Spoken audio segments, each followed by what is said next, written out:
azobida yomon yondim. Yurakdagi dardlarimni kuyga soldim. Yashash uchun o'tgan kundan malham oldim. Canım bugün tor ko'changda yolg'iz qoldim. Tor ko'changda dardim tinglar Majnun toling.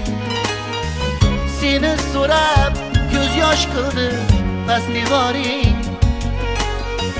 Ko'z yoshimga to'lib oqdi-ku anhoring. Canım bugün tor ko'changda yolg'iz qoldim.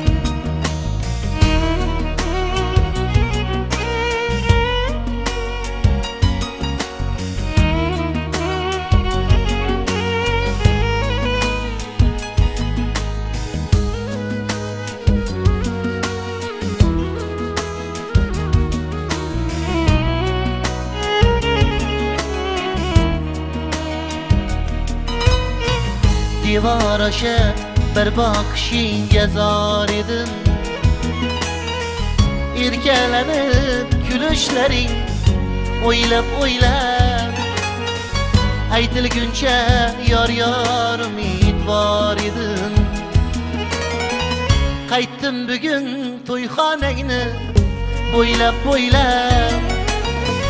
bog'dan tog'ni havas qilgan gulim deyman. Erkaliging eslab jonim singlim deyman. Endi faqat tushlarda sevgilim deyman. Jonim bugun tor ko'changda yolg'iz qoldim.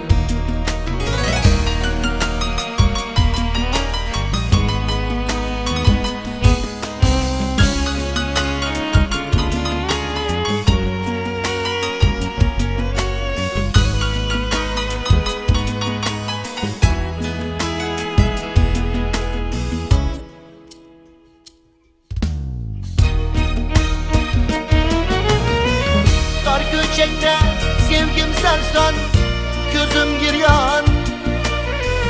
Qoldim yorim quchib seni suratingni.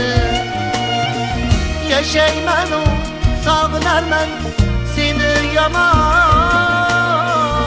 Kuylarga solib ketding shuhratingni.